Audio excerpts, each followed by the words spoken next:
Hello नमस्कार दोस्तों, स्वागत है आप सभी का हमारे YouTube channel study math and science में। तो दोस्तों आज की वीडियो में हम देखने वाले हैं सीटेट परीक्षा 2022-23 की, यानी कि जो आने वाली परीक्षा है उसके लिए हम बेहद ही इंपॉर्टेंट क्वेश्चन कराने वाले हैं पर्यावरण के। और ये जो क्वेश्चन करा रहे हैं हम, ये 2018 की पेपर की परीक्षा में पूछे गए हैं, यानी कि सीटेट की परीक्षा 2018 में ये पूछे गए प्रश्न हैं। तो आज हम उन्हीं क्वेश्चनों को देखने वाले हैं। जैसा कि हमारा पहला क्वेश्चन कह रहा है कि विद्यालय में मिड डे मील के समय कौन सा कथन या कौन सा सबसे प्रासंगिक है, यानी कि कौन सा कथन ऐसा है जो सबसे प्रासंगिक है। ऑप्शन ए है, यह शिक्षण अधिगम के बहुत ही मूल्यवान समय को बर्बाद करता है। ऑप्शन बी है, शिक्षण अधिगम के साथ इसका कोई लेना देना नहीं है। ऑप्शन सी है, यह ईवीएस यानी कि पर्यावरण शिक्षण अधिगम के लिए एक अच्छा शिक्षण अधिगम का अवसर है। और ऑप्शन डी है हमारा, यह उन बच्चों के लिए है जो विद्यालय में खाली पेट आते हैं। यानी कि इसका जो सही जवाब होगा हमारा, इसका सही जवाब होगा ऑप्शन नंबर सी। यह ईवीएस शिक्षण अधिगम के लिए क्या होता है, अच्छा अधिगम का अवसर प्रदान करता है। चलते हैं हम नेक्स्ट क्वेश्चन की तरफ और नेक्स्ट क्वेश्चन देखते हैं। हमारा नेक्स्ट क्वेश्चन क्या कह रहा है। नेक्स्ट क्वेश्चन है हमारा, पर्यावरण अध्ययन के संदर्भ में बोझ के बिना शिक्षा या बोझ के बिना सीखना क्या तात्पर्य है। यानी कि इसका जो क्या है, ये जो लिखा है हमारा बोझ के बिना सीखना, इसका क्या तात्पर्य है। इसका तात्पर्य ऑप्शन ए, ईवीएस पाठ्यक्रम को आधा कम करने की ज़रूरत है, यानी कि जो हमारा पर्यावरण का जो पार्ट है उसको क्या करना है, कम करने की ज़रूरत है। ऑप्शन बी कह रहा है स्कूली बैग का वजन कम करना या कम वजन करना। ऑप्शन सी है हमारा, ईवीएस पाठ्यपुस्तकों के या पाठ्यपुस्तकों में अध्यायों की कम संख्या, यानी कि जो उनके पाठ हैं उनके पाठों को क्या कर दिया जाए, कम कर दिया जाए। और ऑप्शन 4 है, अवोध का भार कम करने की ज़रूरत है। तो यानी कि इसका जो सही जवाब होगा, इसका सही जवाब होगा हमारा ऑप्शन नंबर बी, यानी कि जो स्कूली बैग हैं उनका वजन क्या करना है, कम करना है। ये क्या होगा, इसका सही जवाब होगा हमारा। नेक्स्ट क्वेश्चन है हमारा, और नेक्स्ट क्वेश्चन कह रहा है कि जो ईवीएस है, ईवीएस कक्षा में समूह में सीखने का क्या उद्देश्य है। यानी कि जो कहा जाता है कि समूह में सीखना यानी कि ग्रुप में सीखना, उसका क्या उद्देश्य है। छात्रों को आसानी से प्रतिबंधित करना और वर्कलोड को कम करना, यानी कि जो उनको होमवर्क वगैरह दिया जाता है, कार्य दिया जाता है, उसको कम करना। दूसरा है, लड़के और लड़कियां अलग अलग सीख सकते हैं, यानी कि ऐसा हो, इसके लिए जो समूह में शिक्षा दी जाती है। ऑप्शन सी है, कम और उच्च प्रदर्शन करने वाले छात्रों को अलग करना और उपचारात्मक शिक्षण देना, क्या ऐसा होता है। और ऑप्शन नंबर 4 है, सहयोग के मूल्यों को लागू करने और एक साथ काम करने के लिए प्रत्येक बच्चे को सक्रिय रूप से भाग लेना और सीखने में सक्षम बनाना। यानी कि जो एक समूह में हम शिक्षा दिलवाते हैं तो किस लिए दिलवाते हैं, ताकि वो जो है एक साथ सीखें और क्या हो, सीखने में सक्षम हो, सक्रिय रूप से भाग लें। तो यहाँ पर जो हमारा सही जवाब होगा ऑप्शन नंबर 4, इसका क्या होगा, सही जवाब होगा। चलते हैं नेक्स्ट क्वेश्चन की तरफ और नेक्स्ट क्वेश्चन है हमारा, नेक्स्ट क्वेश्चन है बाला। बाला का पूरा नाम क्या है। तो बाला का पूरा नाम क्या है, ब्रेल सहायता प्राप्त अधिगम आकलन या मस्तिष्क सहायता प्राप्त अधिगम। तो यहाँ पर जो सही जवाब होगा हमारा, इसका सही जवाब होगा अधिगम सहायक के रूप में बिल्डिंग। क्या, अधिगम सहायक के रूप में बिल्डिंग, यानी कि ऑप्शन नंबर 4 यहाँ पर क्या होगा, सही जवाब होगा। चलते हैं नेक्स्ट क्वेश्चन की तरफ। नेक्स्ट क्वेश्चन कह रहा है कि वैकल्पिक ढांचे का क्या अर्थ है। जो वैकल्पिक ढांचा है उसका क्या अर्थ है। ऑप्शन ए है, सभी विचार जो दृढ़ता से बच्चों द्वारा अर्जित किए जाते हैं। ऑप्शन बी है हमारा, विभिन्न भौतिक घटनाओं का पाठ्य पुस्तक स्पष्टीकरण। ऑप्शन सी है, विचार और अवधारणाओं के औपचारिक रूप से स्वीकृत या स्पष्ट से अलग करना, स्पष्टीकरण से क्या, अलग करना। ऑप्शन 4 है, वर्तमान में वैज्ञानिकों और सामाजिक वैज्ञानिकों द्वारा आयोजित विचार। यानी कि इसका जो सही जवाब है, इसका सही जवाब कौन सा होगा हमारा, तो इसका सही जवाब होगा विचार जो अवधारणाओं के औपचारिक रूप से स्वीकृत और स्पष्टीकरण से क्या है, अलग हैं। यहाँ पर इसका क्या है, वैकल्पिक ढांचे का अर्थ यही है, यानी कि ऑप्शन नंबर सी क्या है, इसका सही जवाब है। नेक्स्ट क्वेश्चन है, महिलाएं पुरुषों की तुलना में कमजोर हैं, यह खाली स्थान या यह एक खाली स्थान है, क्या है ये। अंधविश्वास है, मिथ्यक है, वैज्ञानिक तथ्य है या रूढ़िवाद धारणा है। तो देखो, जो वैज्ञानिक, इसका जो सही जवाब होगा, इसका सही जवाब होगा रूढ़िवाद धारणा। यानी कि ऐसा कुछ नहीं है कि पुरुषों की तुलना में महिलाएं क्या होती हैं, हमेशा कमज़ोर होती हैं। महिलाएं पुरुषों से अधिक भी होती हैं। ये क्या है, हमारी एक जेंडर रूढ़िवादिता है। ठीक है, तो यानी कि ऑप्शन नंबर 4 यहाँ पर क्या होगा, सही जवाब होगा।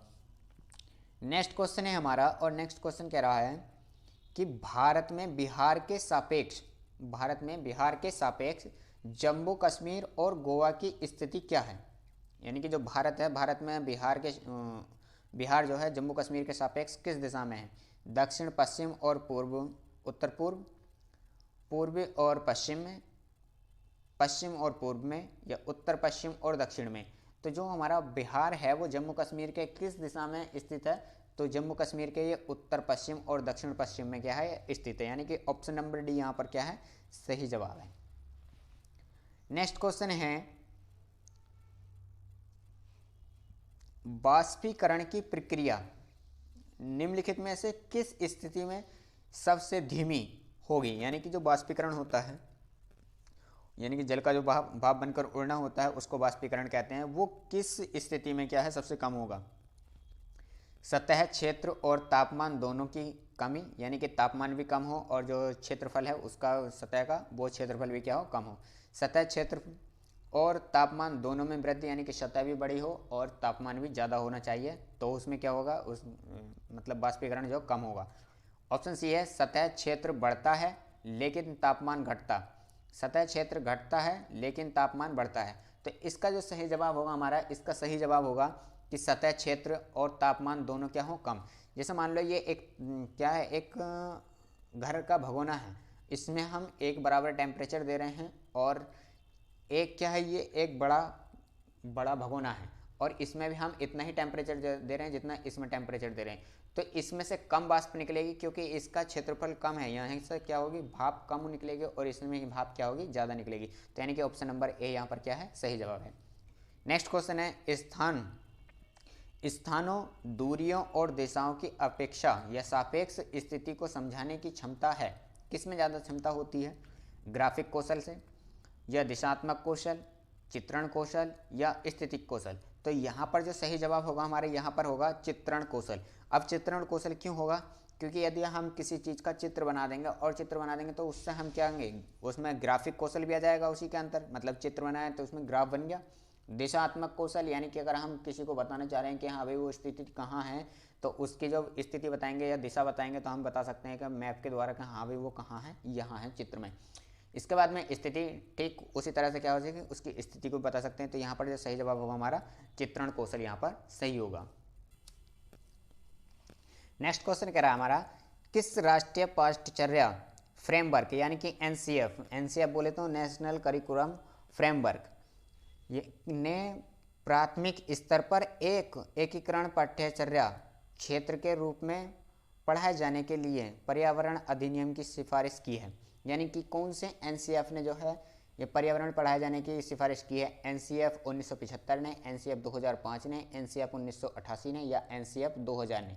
तो जो किसने सिफारिश करी थी, ये सिफारिश करी थी एनसीएफ 2000 ने पर्यावरण पढ़ाने की। नेक्स्ट क्वेश्चन है हमारा, भारत में किस क्षेत्र में स्थानांतरित खेती करने का प्रचलन है। यानी कि स्थानांतरित खेती बोले तो यानी कि अब इस स्थान पर खेती कर ली और कुछ समय बाद में क्या है कि इस स्थान को छोड़ने के बाद में दूसरे स्थान पर जाकर के खेती करना, उसी को हम कहते हैं स्थानांतरित खेती। जैसे कि उदाहरण के तौर पर अगर हम बात करें तो झूम खेती आती है।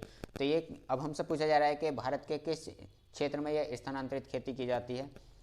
ऑप्शन ए है हमारा दक्षिण पूर्वी क्षेत्र में, ऑप्शन बी है उत्तर पश्चिम पूर्वी क्षेत्र में, ऑप्शन डी है हमारा दक्षिणी क्षेत्र में, और ऑप्शन 4 कह रहा है हमारा उत्तर पश्चिम क्षेत्र में। यानी कि जो हमारी स्थानांतरित खेती की जाती है वो स्थानांतरित खेती कहाँ की जाती है, वो की जाती है उत्तर पूर्वी क्षेत्र में।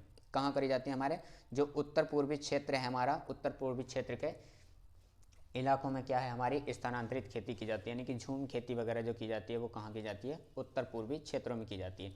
नेक्स्ट क्वेश्चन हमारा कह रहा है, नदी बांधों से उत्पन्न जल विद्युत के लिए निम्नलिखित में से कौन सा कथन सत्य नहीं है। यानी कि जो हम जल के द्वारा विद्युत उत्पन्न करते हैं बांध बना करके, उसके बारे में कह रहा है कि कौन सा कथन सत्य नहीं है। हमेशा ये ध्यान रखना, जब भी कभी सत्य नहीं है या है कोई भी चीज़ अगर निगेटिव पूछा जा रहा है तो हमें उसको क्या कर लेना, अंडरलाइन कर लेना, या उसे विशेष तौर पर ध्यान रखना है, ताकि ऐसे क्वेश्चन हमसे अक्सर गलत ज़्यादा होते हैं। क्योंकि अगर हम ये लिख लेते हैं कि हम पॉजिटिव सोचते हैं हमेशा, और बट हमसे क्या पूछा जा रहा है, इसमें निगेटिव पूछा जा रहा है कि यानी कि ऐसा कथन कौन सा है जो सत्य नहीं है, हमसे नहीं है पूछा जा रहा है और हम ढूंढ लिए इसमें सत्य है, तो हम क्या कर देंगे, इसको ऑप्शन को गलत कर देंगे। चल तो देखते हैं फिर आगे।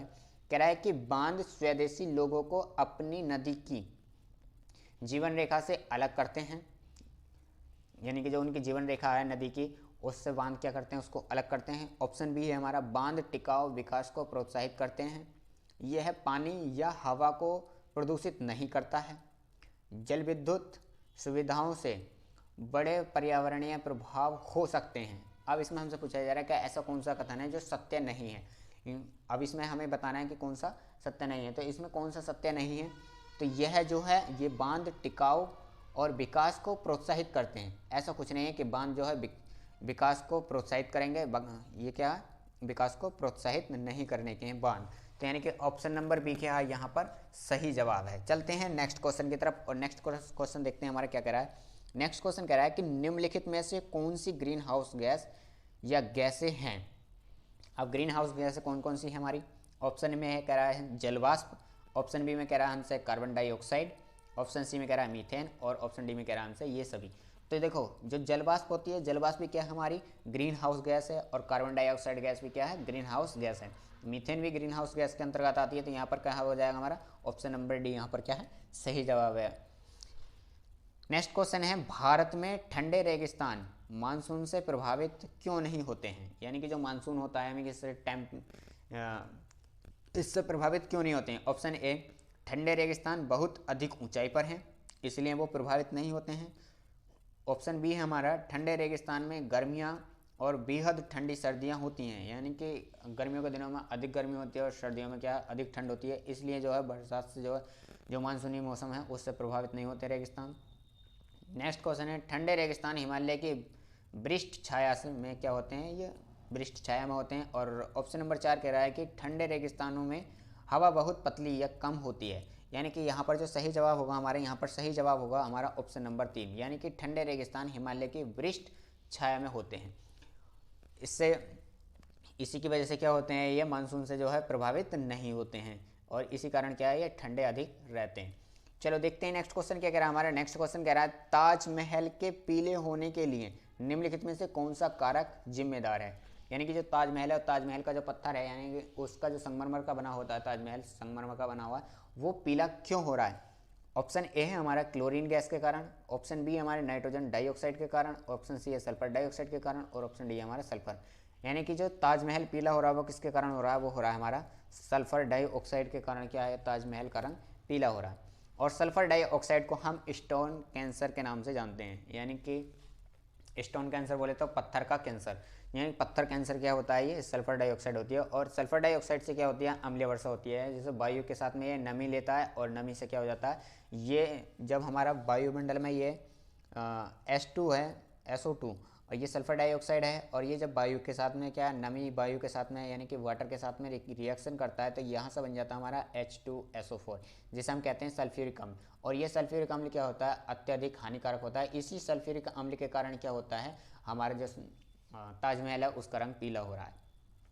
चलते हैं नेक्स्ट क्वेश्चन की तरफ और इसी को हम जो है H2SO4 को क्या कहते हैं अम्लराज कहते हैं, यानी कि अम्लों का राजा कहते हैं इसको।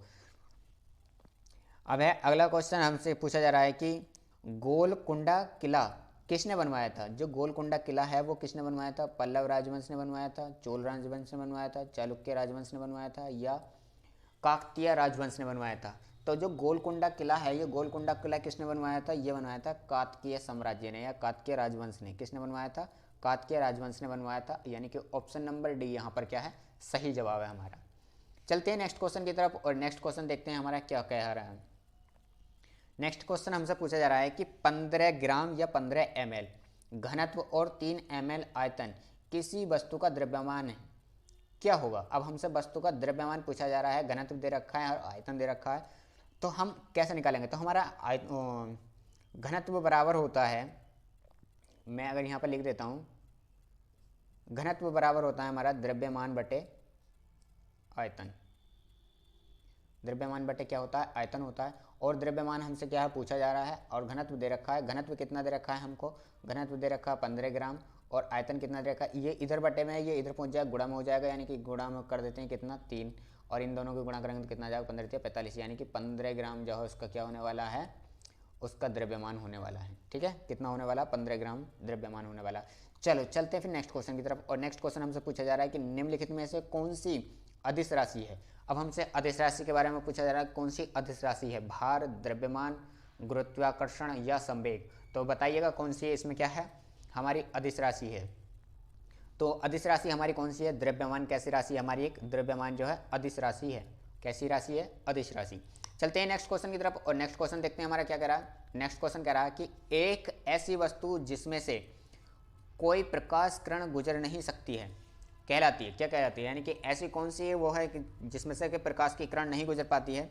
ऑप्शन ए है हमारा उत्तल, ऑप्शन 2 है हमारा अपारदर्शी, ऑप्शन सी है हमारा अपारदर्शी और या पारभासी, और ऑप्शन डी है हमारा पारदर्शी। तो यहाँ पर जो सही जवाब होने वाला है वो है हमारा अपारदर्शी, यानी कि अपारदर्शी है तभी तो उसमें क्या है कि एक प्रकाश की किरण नहीं गुजर सकती। नेक्स्ट क्वेश्चन है हमारा, नेक्स्ट क्वेश्चन कह रहा है कि पृथ्वी की सतह पर किसी वस्तु का भार क्या होगा जिसका द्रव्यमान चंद्रमा की सतह पर 10 किलोग्राम है। हाँ, यदि हम सब दोनों का यहाँ पर भी चंद्रमा पर जो उसका द्रव्यमान न देकर के उसका भार दिया होता तो हम निकाल सकते हैं और हम उसमें जो क्या बताते हैं उसका भार बता देते हैं। और हमसे क्या पूछा जा रहा है, यहाँ द्रव्यमान पूछा जा रहा है। तो इसका जो द्रव्यमान होगा हमारा कितना होगा, वो 10 किलोग्राम ही होगा या 10 न्यूटन। क्या होगा जल्दी बताइएगा, 10 न्यूटन होगा या 10 किलोग्राम होगा। तो इसका जो सही जवाब होगा, इसका सही जवाब होगा हमारा 10 किलोग्राम। कितना होगा, 10 किलोग्राम। यदि हम उसके हम भार की बात करें तो भार क्या होता है, यानी कि पृथ्वी पर भार, जो पृथ्वी पर भार होता है किसी वस्तु का, और उसका भार जो चंद्रमा पर होता है वो कितना होता है, 1/6 होता है। यानी कि जिसका भार यदि पृथ्वी पर उसका मान लिया जाए जैसे 18 किलोग्राम है तो उसका चंद्रमा पर जो कितना भार होगा, 6 × 18 3 किलोग्राम का भार उसको महसूस होगा चंद्रमा पर। यानी कि चंद्रमा पर जाने के बाद में उसका जो भार है वो 1/6 हो जाता है। चलते हैं नेक्स्ट क्वेश्चन की तरफ। नेक्स्ट क्वेश्चन हमसे पूछा जा रहा है दोस्तों कि एक विलय की विघटन दर खाली स्थान पर निर्भर करती है किस पर, यानी कि कोई विलय है, ये विलय बोले तो ऐसा पदार्थ जो किसी उसमें जो द्रव्य में घुल सकता है उसको हम क्या कहते हैं, विलय कहते हैं। तो हमसे पूछा जा रहा है कि विलय की विघटन की दर यानी कि उसके घुलने की दर किस पर निर्भर करती है, भार पर निर्भर करती है, दाब पर निर्भर करती है, तापमान पर निर्भर करती है या सतह क्षेत्र पर निर्भर करती है। तो जो किस पर निर्भर करती है दोस्तों, ये करती है तापमान पर। यदि तापमान बढ़ा दिया जाएगा तो उसका घुलने की दर क्या होगी, या तो बढ़ जाएगी या उसकी दर घट जाएगी। तो किस पर निर्भर करती है, तापमान पर निर्भर करती है।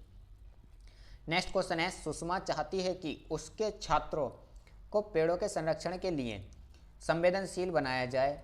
निम्नलिखित में से कौन सी ऐसी करने या ऐसा करने की सबसे उपयुक्त रणनीति है, यानी कि उसको संरक्षण कराने के लिए बच्चों से ऐसी कौन सी रणनीति अपनाए वो, ताकि बच्चे क्या है उसका संरक्षण करने लगे पेड़ पौधों का।